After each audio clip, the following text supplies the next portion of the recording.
Hello, and welcome to Creator Weekly Live for August 18th, 2024. I'm Peggy Kay, and today there are updates for YouTube, for Google Search, Patreon, Threads, and a bunch more. So let's get started. I hope you all are having a great weekend. It's good to see you here in the live chat. If you have any thoughts or questions about this week's updates, be sure to post. Just to start, I wanted to talk about something briefly that I've been thinking about a lot. As you all know, that's election season here in the US, and I'm not going to talk about politics, but I want to talk about technology. And one of the things that I think has been really a change since the 2020 presidential election is that we're seeing lots of fundraisers where they're put together very quickly. People from all over the country, they get together, and it's just assumed that everyone knows how to use Zoom. They have a setup for web conferencing and live stream to YouTube.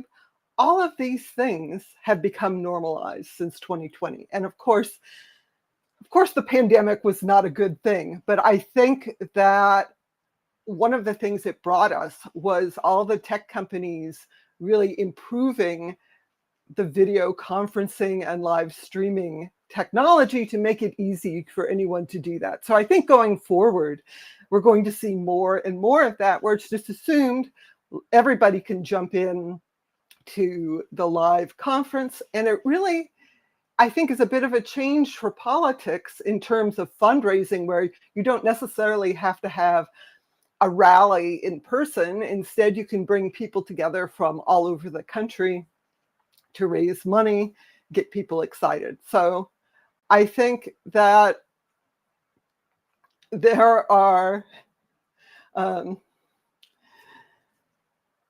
some interesting things going on there. And also, I wanted to leave a quick note that one of the big updates announced this week from Google is that there are going to be more changes coming to Google Meet calling. Now, as you guys probably remember, Duo was Google's sort of casual calling platform, and it merged with Meet starting in 2022. But up until now, it's pretty much been all called Meet, but Duo calling was there. So you actually had two different things going on. You had Meet meetings and Duo calling with different features. Now, finally, after 2 years, Google is merging those together. Duo calling, Meet calling, is going to have similar features to Meet meetings. So that's going to bring in features like live captions and screen sharing and things like that.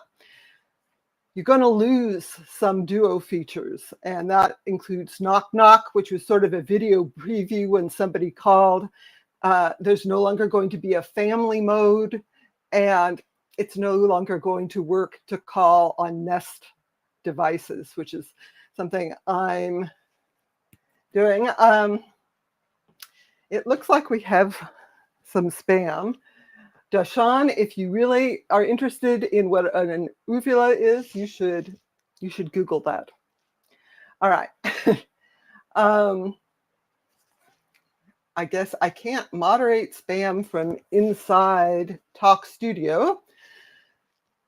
So let me move on. So anyway, new video features are coming to Google Meet calling. This is what was formerly called Duo. Big changes. I do have an overview on my blog. There's a link in the video description. I think that if you use Meet calling, it's worth going through those, because there's going to be a transition period where some people are still on legacy calling And some people are moved to the new Meet calling, and it may be a little confusing. So let's see what we're doing here. I think that, unfortunately, I am going to not be able to remove any spam. So let's get started with this week's updates from YouTube. And the first thing that is new this week is super chat likes and replies. So as you guys know, everyone can leave a donation in live chat. And now if someone does that, the comment is not only highlighted, but that comment can get likes, and then you can reply to that comment. So that's kind of a nice way to have engagement around super chats. I want to say hello and welcome to everyone who's here live. Jolyn, Braylon, Eileen, Andrew, it's great to see all you guys. Anyone else who's here who hasn't said hello, please say hello in the live chat. There is more that I can talk about this week. So if you want to get all of this week's links and updates, be sure to check out this week's post or subscribe to my email newsletter. You can get it in your email inbox every Saturday. So I'm going to move on to the next update from YouTube. And this is something that YouTube is testing, which I think is pretty interesting. New discovery experiences. And discovery, of course, is one of the trickiest things because people watch what they're interested in. But of course, the platform wants people to discover new creators, new things that they didn't even know they were interested in watching. So YouTube is testing new content discovery experiences. This includes seeing a mix of video formats, including long form videos where you usually just see shorts. So if you're in the shorts feed, you could see, instead of just shorts, regular long videos there. You might see a mixture. You might see a new feed of long form videos. And YouTube says if you're a creator, that means that your content might be watched in the shorts feed unexpectedly. You'll see those metrics in YouTube analytics. And if you are a viewer, then you can send feedback to Google, send feedback to YouTube. And I just wanted to point out that there's a new video from YouTube's Creator Insider. It's a good video. It talks about the latest updates for viewers mainly and things they're working on. But I want to say that the product manager who's talking about this says explicitly when they're trying to decide what changes to make, the main input that goes in here is feedback. So it may seem like when you give feedback to YouTube, it goes into a black hole, but they actually read it as long as it's constructive feedback, and they take that into account. So it's important to send feedback if you see something on YouTube that you really don't like or something that you do like, because they're testing things all the time. Andrew says, I just want to see not any recommendations anywhere on the screen after I watch a video. Yeah, well, that change is not going to happen because YouTube wants you to watch another video, so it's going to recommend things. If you want to just have a bunch of videos without recommendations, you can put them in a playlist and watch the whole playlist.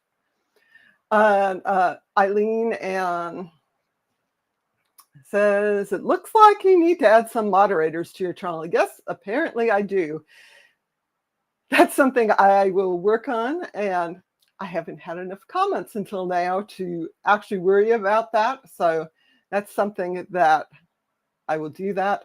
Jolyn says that's a great idea for the super chat feature. Yeah, I like that too. I think giving the super chat some engagement, it encourages people to leave more super chats, and it's just, a community building. So thank you all for joining me live and giving me suggestions. It's always appreciated. So I'm going to just mention one more sort of YouTube related thing, and then I will move on to web search. The other big change that Google announced this week is that Russia-based AdSense accounts are going to be inactivated. Now, Google has not been showing any ads in Russia since 2022, since the invasion of Ukraine. During that time, Russian YouTube partners, Russian publishers, they could still keep their AdSense account. They could still monetize their content. They would only get revenue for people viewing the content from outside of Russia, but they could still earn.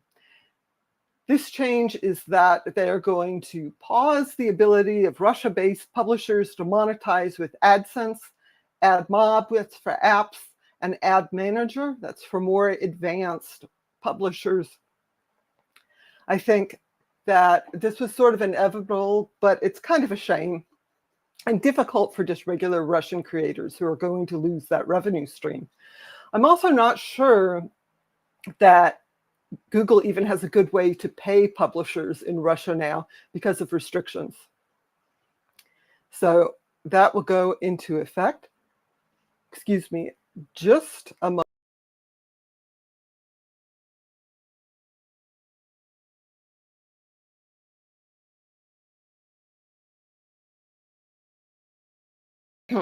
Sorry for the little coughing there. It's really dry here. So moving on to Google search. Now, this is something that will affect your website or blog. If you have your own website or blog, you need to know changes to Google search. Or if you are doing a search, this is going to affect your search results, potentially. So this is the August core update for Google search. And Google says explicitly this latest update takes into account the feedback they've heard from some creators and others over the past few months. And as always, they aim to connect people with a range of high-quality sites, including small or independent sites that are creating useful original content that are relevant to users' searches. So this is something that has been a problem both for publishers and for web searchers, where the search results seem to be dominated by these sort of made for search pages. Big websites, they make a section of their website that's just sort of search bait optimized. Here are 10 things on Amazon, and it's all just copy pasted. It's not really original. This is Google trying to say that, okay, we know this is a problem. We're trying to fix it. It will be interesting to see how this actually affects the search results, because a lot of smaller publishers are basically just getting pushed out, especially since Google now shows all this other stuff besides search results when you do a search. Google also has information about what you should do if you think your website or blog has been affected by your core update.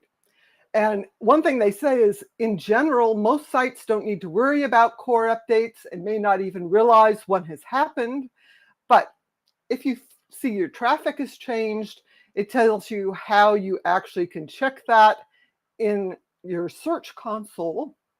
And what you can do, they note that deleting content is really drastic, and that's sort of the last thing you should do. But that if you find yourself deleting a whole section of your website, you should consider whether maybe you just made that section just for search rather than for viewers on your site. So as always, Google says, make your sites for viewers, make it original, and they will try to surface it. Whether that's working, though, I think is a little bit open to question. Andrew says that I think the restrictions on payment options played a part in the decisions to shut down AdSense in Russia. That is probably true. Of course, Google doesn't say exactly, but if Google doesn't want to hold on to people's money, so if they have a bunch of money that's owed to you and there's no way to pay it, and there's no indication they will be able to pay it to you anytime soon, that's not a good position for the business to be in. Now, what happens to accounts where no payment can be issued? That is something that Google does deal with for many reasons, but eventually, once the account is completely inactive, if no final payment can be issued, it will be eschewed. And if you are outside the US, that goes to the state of Delaware. So that the money doesn't disappear, the money is held for you. And if you're outside the US, you should go to the Delaware Secretary of State's website. You can go there, you can do a search and see if they're holding any money for you. Then you can file paperwork to get your money. If you're inside the US, you should do the same for the state that you live in or any state you previously lived in to see if there's money waiting for you, and you might be surprised. Although I have like $15 from a place I used to live in 10 years ago here in California. And every time I look at it, it's like, is it worth doing all the paperwork to get such a small amount of money? And I haven't actually done it yet. But someday maybe I will. So let me move on just to another thing I wanted to mention briefly, is that if you are a web publisher, you have a website, you should know that Google has a search status dashboard that tells you if there are any current problems with Google search. And that's crawling, indexing, ranking, serving up search results. And right now, at this very moment, there is a problem. So I will scroll down. It says there's an ongoing issue with ranking in Google search. And you can see there's an ongoing disruption. You can click for details. And there's really not much information right now, except that there is an issue affecting ranking. And they say they're working on fixing the issue. The last post was on August 16th. They say there will be an update within 72 hours. So that's sort of like Monday morning. This is good if you're seeing really weird search results. It's worth checking the dashboard. It also tells you when there's a core update happening. So those are the big updates for Google. Going to switch gears just a little bit. Oh, there's one more search update I wanted to mention that I think, again, affects both website owners and visitors. Google's AI overviews of the search results. This is an example search, how to make flowers last longer. The thing that they've changed is that now you can see that there are websites listed on the right-hand side. Expanding the search results, you can see this makes those websites much more visible. Now, it's interesting, these websites are not necessarily the same sites that rank at the top in the search results. So Google says that in their own testing, they see more people visiting sites and that it's higher quality traffic than you might have otherwise because people are more interested and they stay on the website longer. On mobile, which obviously doesn't have a nice wide screen like this, Google is going to have all the site favicons kind of listed at top right, and people can click that to see the list of related links. They're also experimenting with having more links inline. So I think that this is good, that hopefully the sources of information, the websites that the AI overview is based on, those sites can get more love and visitors.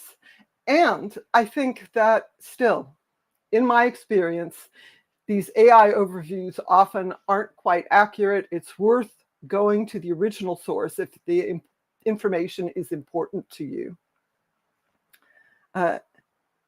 Andrew says, you found money in North Carolina owed to your mother 10 years after she died, and she lived it for less than a year in 1946. Wow, that was a long time ago. I do have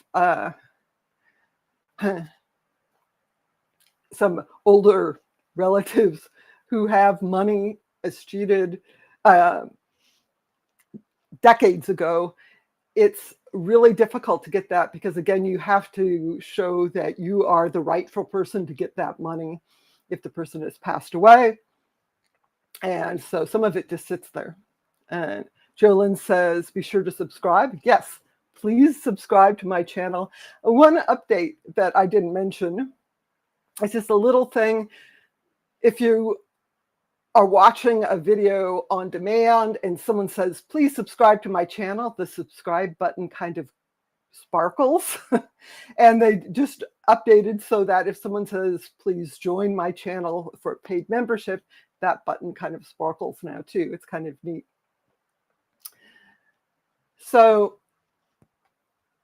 those are the big updates for Google this week. I wanted to switch gears just a little bit and talk about the Apple tax. Now, what is the Apple tax? It is an added fee that a lot of sites do for payments made from Apple devices because Apple takes a big chunk of the money. So the options there are frequently to either not make the purchase on iOS devices or it costs more. Now, this is finally coming for Patreon. Patreon announced this week that they will have to make changes to comply with Apple's requirements for the Patreon app. That means that Patreon is going to change the options for subscriptions because Apple's payment system doesn't support all the options that Patreon now offers. So you can't pay for individual content and you can't have first of the month billing. But the bigger issue is that individual subscriptions are now going to have 30% taken out by Apple. So if you are supporting someone on Patreon and you set that up from your iPhone, Apple takes a big chunk of that. So for creators, they have to decide now, are they going to eat that fee and just make 30% less?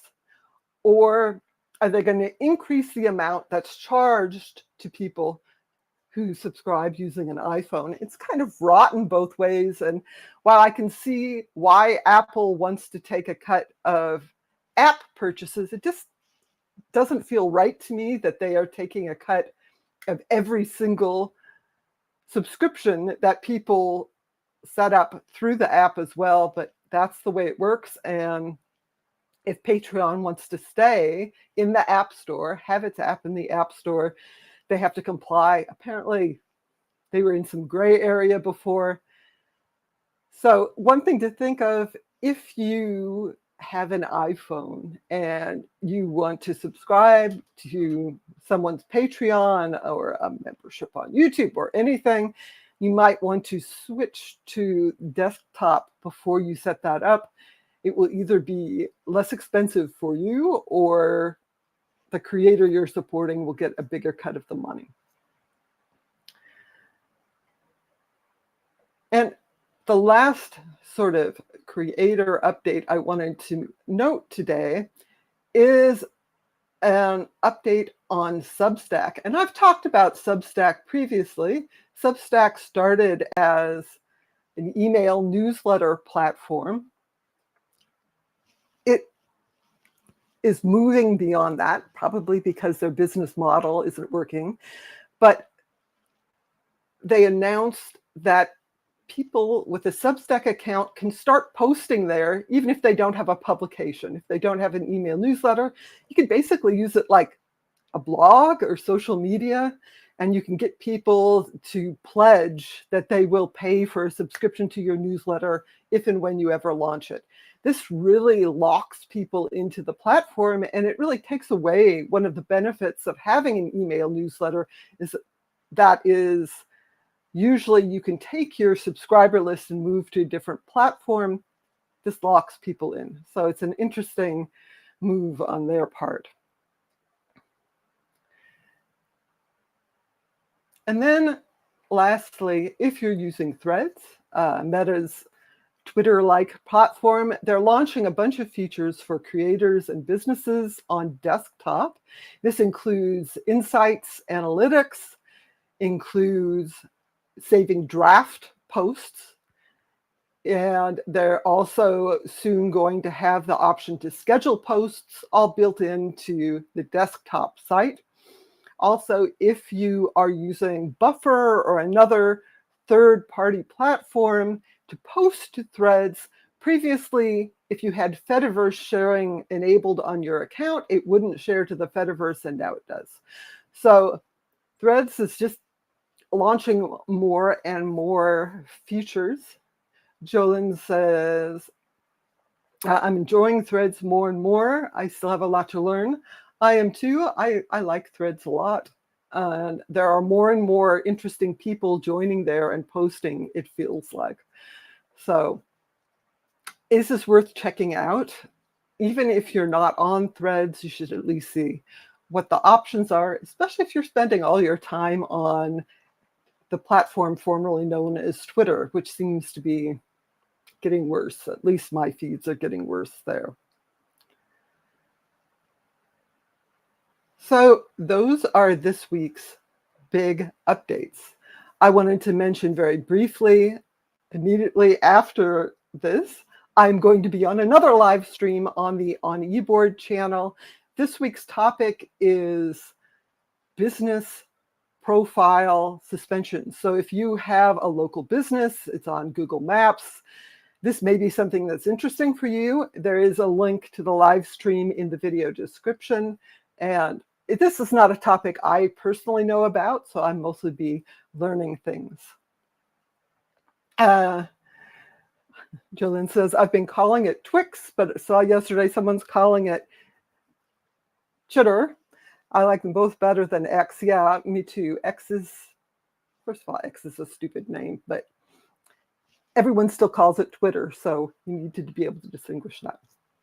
All right, those are the updates for this week. That's all the time I have. If you want all of this week's updates and news, check out the link in the video description. Thanks for joining me. I will see you again next Sunday.